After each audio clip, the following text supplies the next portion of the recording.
Halo, selamat siang, konnichiwa. Ya, ini apa namanya pertama kali ngevlog ya. Jadi nggak tahu harus bikin apa. Kita akan by the way, salam kenal dulu. Bisa panggil saya. Ya, salam kenal dulu dengan saya, Jack. Ya, biasa dipanggil Jack juga sih. Ya, dan pertama-tama kita perkenalan dulu ya. Kalau sekarang saya tinggal di Jepang ya, tinggal di Jepang dengan ya itu aja lah. Dan mari kita akan mulai. Nggak tahu nanti apa yang kita bicarakan di jalan ya. Ya, mungkin kita akan cerita-cerita dulu bagaimana perjalanan awal ke Jepang, dan itu sambil melihat suasana di Jepang gini ya. Mungkin itu lebih baik kayaknya ya. Oke, kita pakai super cup ya. Oke, let's go ya. Kita harus tengok kanan kiri karena emang apa namanya, di Jepang itu keamanan untuk pejalan kaki memang harus di jalan raya ya, memang harus diutamakan ya. Nah, inilah gambaran gimana desa di Jepang. Jadi bisa membayangkan ya. Nggak usah membayangkan lagi, lihat aja lah di sini.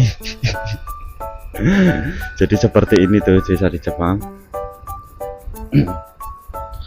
Oke, kita akan belok kiri. Jangan lupa sennya ya. Ya, jadi untuk pertama-tama kita akan untuk pertama-tama aku akan menjelaskan itu ya, bagaimana kenapa bisa sampai di sini, sampai di Jepang sini ya, dan kenapa kok bisa sampai di Jepang. Oke. Ya, awalnya dulu ketika di Indonesia ya, kita sudah mulai merasa mulai merasa jenuh, bosan dengan pekerjaan yang ada di Indonesia. Jadi memutuskan untuk mencoba pengalaman baru di Jepang gitu ya.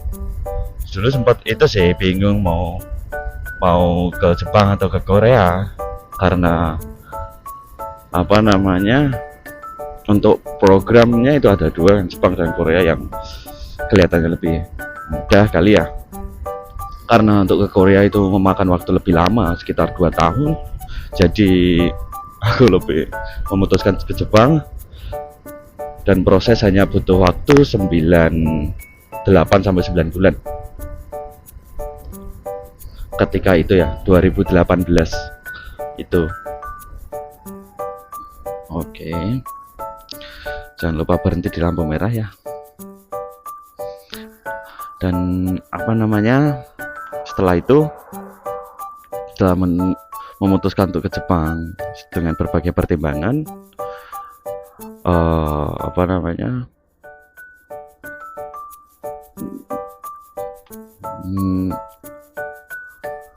aku mulai masuk tuh ke lembaga itu, pelatihan seperti itu. Sebenarnya ada juga program dari pemerintah ya, ada hijau guys, ada juga program dari pemerintah ya, itu dari Depnaker, ada namanya itu GX sama IM Jepang ya, IM Jepang. Nah, karena itu prosesnya juga lumayan sulit, aku mencari proses lagi yang lebih mudah ya, karena yang sesuai Depnaker itu prosesnya seperti ada kayak seperti ada kayak tes fisik, kekuatan fisik dan lain-lain. Karena fisikku yang nggak besar dan nggak sekuat itu, dan lebih tepatnya malas mengikuti tes-tes seperti itu ya. Jadi aku memutuskan untuk ke lembaga swasta. Setelah masuk, itu setelah tanya-tanya lembaga swasta mana yang terpercaya, oke, aku masuk lewat lembaga swasta yang di Semarang. BTW aku dari Semarang ya guys ya. Nah setelah itu belajarlah di situ ya kurang lebih 9 bulan, sampai dari awal sampai berangkat tuh kurang lebih 9 bulan. Nah setelah itu berangkat sini ya kurang lebih sekarang udah sampai 5 tahun ya di Jepang. Nah ini ada logo ini Tomare itu, jadi kita harus berhenti dulu, tengok kanan kiri. Oke, kita let's go lagi. Dan seperti itu untuk pekerjaan aku di bagian body repair ya guys ya. Body repair itu body repair mobil bekas, body repair kayak gitu, dan untuk dikirim lagi ke luar negeri. Oke nih, udahlah, kalau nanti ada pertanyaan lagi kita bisa di komen atau di apa ya, dan kita akan bahas untuk kita bahas untuk SIM mungkin kali ya. Apakah ada yang pengen dibahas tentang SIM ya? Oke, kita bahas SIM. Jadi ini motor cuma 50 cc ya guys ya, ada kelihatannya ya, 50 cc, dan SIM yang dibutuhkan namanya itu Genski. Nah Genski SIM itu SIM yang berkapasitas hanya 50 cc ke bawah ya, jadi maksimal cuma 50 cc. Mau motor bebek, motor skuter juga bisa asal 50 cc. Oke, itu pengambilan karena yang paling gampang itu kalau kita mempunyai SIM Indonesia. Jadi SIM Indonesia kita ubah ke SIM Jepang. Nanti yang dibutuhin untuk persyaratan pengubahan. Untuk persyaratan pengubahan itu kita butuh cuma SIM Indonesia, surat rekomendasi, sama apostel guys. Ya, kanan kiri. Oke, kita nyebrang guys. Ya, untuk SIM Indonesia apostel itu ngambilnya di itu ya guys ya, minta rekomendasinya di Kemenkumham kayaknya, kalau nggak salah, lupa aku. Kemenkumham ya, pokoknya nanti akan tampilin lah di layar. Itu sama cuma, dan penerjemahan SIM ya guys, jangan lupa penerjemahan SIM-nya harus diterjemahin ke bahasa Jepang. Itu bisa lewat JAV, nanti tak tampilin lah di sini websitenya atau itunya lah. Dan bagaimana guys, kita sambil lihat dulu pemandangan sebelah. Emang di sini desa banget ya, lokasinya ini di Aichi Gang ya guys. Lebih banyak pedesaannya, dan ini banyak untuk pertanian dalam ruangan ya, untuk ketika musim dingin seperti ini, dan sekarang ini juga masih musim dingin ya. Tuh banyak pertanian di sana, karena ini masih musim dingin, masih belum bisa ditanamin padi dan lain-lain guys. Oke, kita lanjut balik lagi ke pembuatan SIM guys. Yang kalau udah syarat-syaratnya semua itu terpenuhi, syarat-syaratnya itu udah punya semua, kita tinggal itu Yoyaku itu kayak memesan dulu guys, di websitenya websitenya pembuatan SIM di Jepang. Jadi setelah di websitenya itu kita Yoyaku, kita memesan dulu. Setelah memesan kita datang dengan membawa segala persyaratan. Dan cuma kalau untuk mengambil SIM 50 cc itu nggak ada tes mengemudi guys, karena kita udah punya SIM. Jadi kita cuma mengerjakan 10 soal saja. soal tertulis kayak gitu guys. Soal tertulisnya juga gampang, bisa memakai bahasa Jepang atau bahasa Inggris. Kalau bisa bahasa Vietnam pakai bahasa Vietnam juga nggak apa-apa. Kalau bisa bahasa Portugal pakai bahasa Portugal juga nggak apa-apa. Cuma sayang sekali nggak ada bahasa Indonesia guys daerah sini. Seperti itu. Oke, kita udah ini guys, masukin di daerah apa namanya, tempat pemarkiran bus guys. Orang-orang daerah sini semuanya sebagai nelayan gitu, atau sebagai ya punya hobi mancing dan lain-lain, punya bus di sini guys, diparkir di sini. Nanti kita masuk ke sini ya, kita coba lihat-lihat. Kita muter-muter dulu guys. Itu ada seperti, nanti kita liatin apa namanya, bagaimana pemandangan pemarkiran itu ya, parkiran bus dan lain-lain. Oke. Nah, jika kita balik lagi ke SIM guys. Ya alurnya nggak jelas ya ini ya, emang seperti karena baru pertama kali jadi nggak tahu nih harus ngapain juga, harus ngomong apa juga masih nggak tahu nanti ya. Dan untuk SIM tadi kita kalau udah apa namanya, udah mengikuti tes tertulis itu ada 10 soal doang ya. Karena 10 soal doang menurutku gampang sih ya guys ya, pasti bisa lah, orang Indonesia pasti bisa lah. Kalau cuma 10 soal menggunakan bahasa Inggris, dan setelah itu kita kalau udah lulus itu kita diarahin ke itu tempat percetakan guys. Jadi kita difoto dan suruh membayar. Kalau membayarnya pokoknya total kurang lebih itu 5.000 yen, totalnya 5.000 yen untuk kirikai sendiri ya, 5.000 yen untuk pertama. Untuk tes tertulis itu berapa, 2.500 atau berapa gitu, yang terus pembuatan SIM-nya juga 2.500 kalau nggak salah. Totalnya 5.000 yen atau 5.500 ya, agak lupa sih. Itu kalau pembuatan Gensiki guys, gampang guys. Dan oh iya, kalau kita buat Gensiki pasti kita akan beli motor ya, beli motor skuter kayak gini kan. Nah itu gampang guys, juga mau beli yang bekas mau beli yang baru juga banyak. Kalau yang bekas ada sekitar 3 mang atau 30.000 yen sampai 150.000 yen juga ada. Banyak guys. Ada rambu-rambu kayak gini guys, kita harus pelan-pelan guys ya. Jadi berhubung yang aku pakai ini Super Cup, harganya kurang lebih bekas itu 10.000 yen ya, bukan 100.000 yen atau 10 mang ya. Itu bekas dan itu diantar sampai rumah. Yang penjualnya itu orang Vietnam, dan surat-surat kita mengurus sendiri ya guys ya.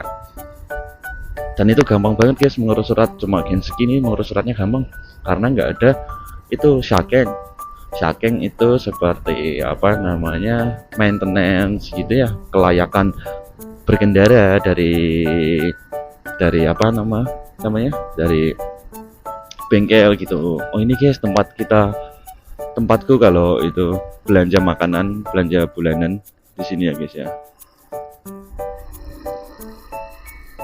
Oke, karena nggak balik lagi ya untuk pembuatan SIM dan lain-lainnya. Itu kalau apa namanya, kalau pembuatan surat-surat motor ya, mau surat-surat motor itu kita harus ke Shiakuso atau Balai Wali Kota, cuma menyerahkan dokumen yang diberikan oleh apa namanya, penjual motor, dan cuma memerlukan dokumen kita seperti kartu resident card gitu-gitu ya, cuma jari kado gitu-gitu guys, nggak ribet dan cuma 20 menit langsung jadi guys, 20 menit langsung jadi. langsung dapat plat juga guys. Jadi kalau motor di sini tuh guys, plat nomor itu cuma di belakang doang, di depan nggak ada plat nomornya. Semua motor. Kalau mobil baru depan belakang guys. Oke. Jadi seperti itu guys pembuatan SIM motor dan SIM mobil, SIM pembuatan SIM 50 cc sama pembuatan itu apa namanya, kartu, kok kartu sih, STNK atau surat motor guys. Ya seperti ini kita jalan santai guys. Kita jalan cuma berapa kilo ini, 20 kilo doang ya. Dan untuk batas kalau di perkotaan, untuk batas apa namanya, coba kita balik lagi guys. Untuk perkotaan batas lari maksimum cuma 30 km per jam ya untuk SIM Gensky ya. Tapi kalau untuk di desa ya itu terserah kalian lah, mau lari 60, lari berapa, asal nggak ketahuan sih apa kali. Sering juga sih pakai sampai 60 cc 60 kilo gitu sering juga.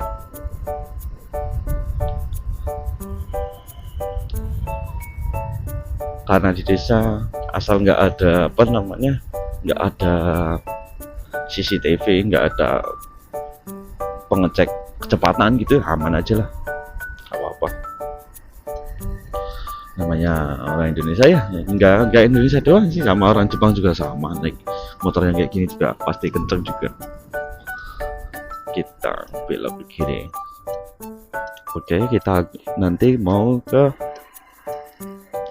tempat tadi ya guys ya, tempat yang pemarkiran kapal-kapal. Kita ke tempat parkiran kapal-kapal guys. Kita nanti belum coba tes speed ya sampai kayak gimana. Seperti ini guys rumah-rumah di pedesaan Jepang guys. Tuh banyak ini apartemen ini guys, apartemen untuk yang kerja dekat sini. Dan ini rumah-rumah orang Jepang,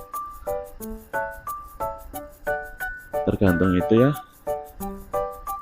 Tuh itu pabrik apa itu kurang tahu, kita murah nih, pabrik kita murah guys namanya guys, nggak tahu pabrik apa. Banyak juga di sini pabrik-pabriknya, tapi kalau di Jepang kayak enggak seperti kawasan gitu, kayak enggak seperti kawasan.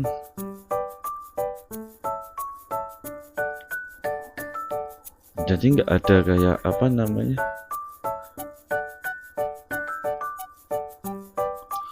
kita belok kiri aja ya. Nggak seperti kayak di Indonesia ya, kawasan industri gitu nggak ada. Jadi cuma ya terpencar-pencar gitu, nggak ada yang namanya kawasan industri. Kita belok kiri guys. Kalau plat nomornya hitam kayak gitu, pengiriman guys, mobil pengiriman. Itu desa, rumahnya di desa-desa seperti ini guys. Ini kalau di Indonesia mungkin bisa dibilang perumahan gitu-gitulah, kayak perumahan gitu. Tuh jalannya tuh ramai tuh, kalau di Jepang tuh ada banyak tulisannya tuh di bawah tuh. Sini perumahan, ada yang disewakan, ada yang milih sendiri. Tapi rumah yang model-model lama kayak gini malah mahal guys. Soalnya apa ya, banyak lakukan, banyak apa menggunakan kayu-kayu yang zaman dulu gitu, malah mahal tuh. Perkiraan rumah ya kalau beli di sini tuh pada yang minimalis yang baru gitu sekitar 3.000 mang, sekitar 3 miliar sampai 4 miliar setengah guys. Itu yang biasa ya, rumah 2 lantai biasa untuk keluarga, sekitar segitu guys. Ada karaoke di sini guys. Kita mau beli minuman yuk guys, beli minuman. Di mana ya beli minumannya? Itu ada tuh di situ. Sudah baiki. Kita coba lewat sini aja. Langsung enggak apa-apa. Nah, kita beli minuman sudah baiki dulu ya, guys. Tuh ada jual rokok juga tuh. Rokoknya apa namanya? Ditaruh di situ. Jual rokok. Terus ini jual minuman. Kita mau minum apa, guys? Minum kopi atau apa ya? Enaknya tuh. Agak gelap ya.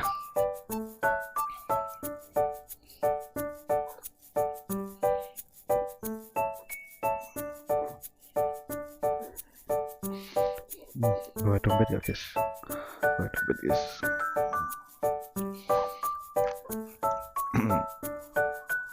Jadi seperti itu, guys.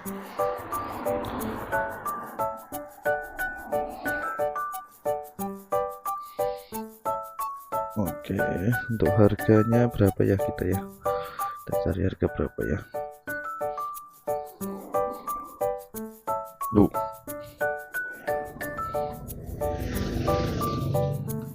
Ini aja enak ya, guys, ya, kayaknya ini agak gede nih. 180 yen ya, guys. 180 yen.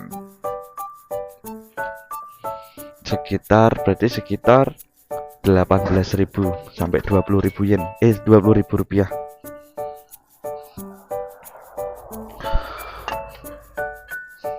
Agak mahal sih kalau sini sih. Kalau di tempat dekat-dekat perusahaan itu murah tuh. Paling kayak gitu cuma 150. 15.000.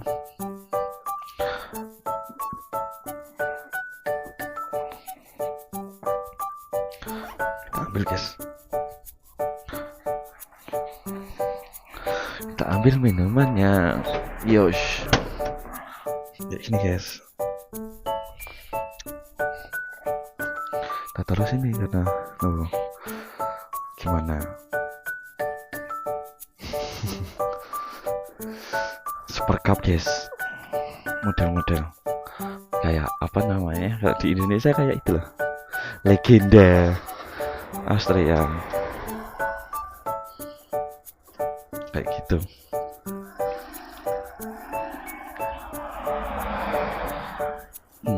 Kita coba istirahat dulu di situ ya.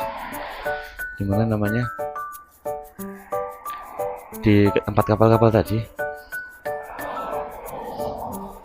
Kita nyabrang, guys. Nyabrang. Let's go.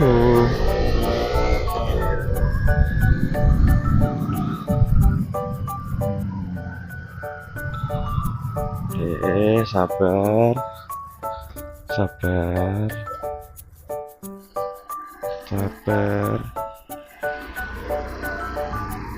Arigato. Kita masuk ke sini kali ya, guys ya. Lewat sana aja ya. Lewat sana aja kita masuk. Tuh. Nanti kita liatin perkapalan.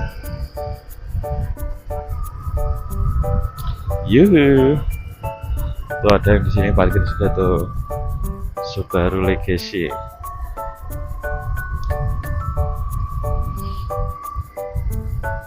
Oke. Sini namanya kayak apa ya? Kayak Teluk atau apa ya? Jadi cuma buat parkiran kapal kayak gitu.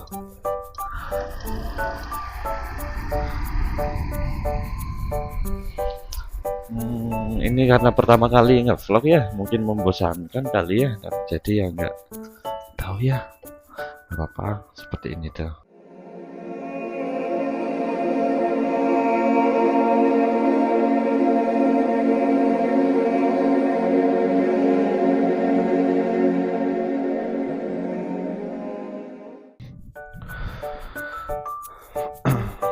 Kuncinya mana? Kunci. Kita coba tes speeding, guys. Habis dari 7-Eleven.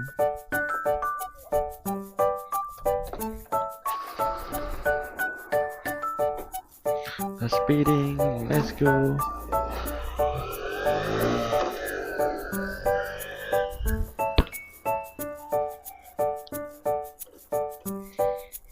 Let's go. Kita speeding guys, kita sedikit lihatkan ke itu ya, apa namanya,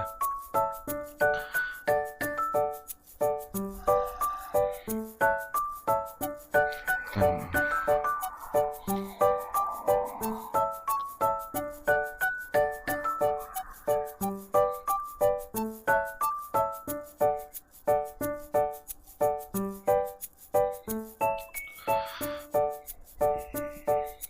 masih merah guys, masih merah.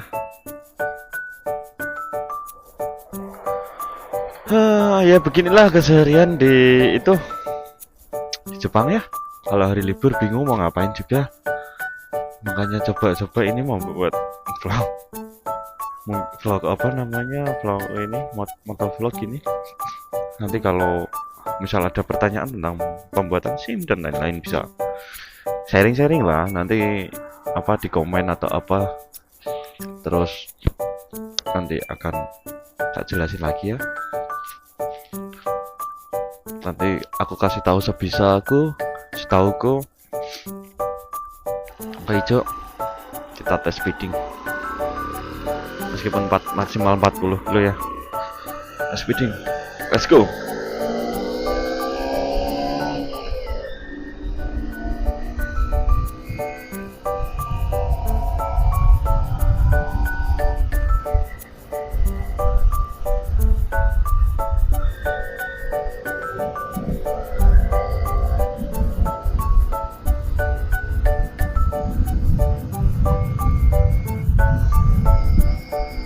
Sulit sekali guys, 60.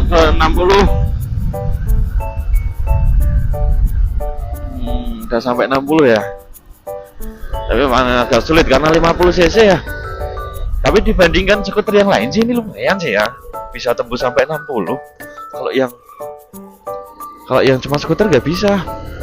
Sulit, maksimal 50. Lumayan lah, selisih 10.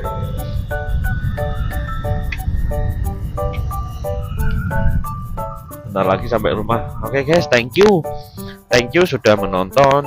Yang sudah menonton jangan lupa dibantu share atau apa namanya, komen kalau bermanfaat ya. Nanti kita bisa sharing lagi yang lebih bermanfaat lagi. Ini udah sampai rumah.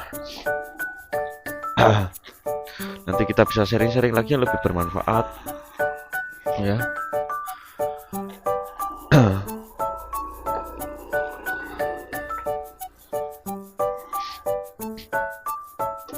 Ya, yang lebih bermanfaat apa, mungkin ya nggak ada yang pengen tahu apa gitu, komen aja nanti ya, nanti akan dibuatin videonya. Jadi ya begini aja. Thank you for watching. Jangan lupa dibantu share guys kalau bermanfaat. Kalau nggak bermanfaat ya nggak apa-apa lah, nggak di share juga nggak apa-apa.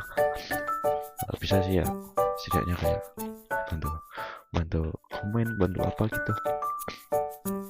Karena ini baru pertama kali ngevlog, kurang tahu juga nanti ya, mungkin semoga lebih baik, lebih proper lagi.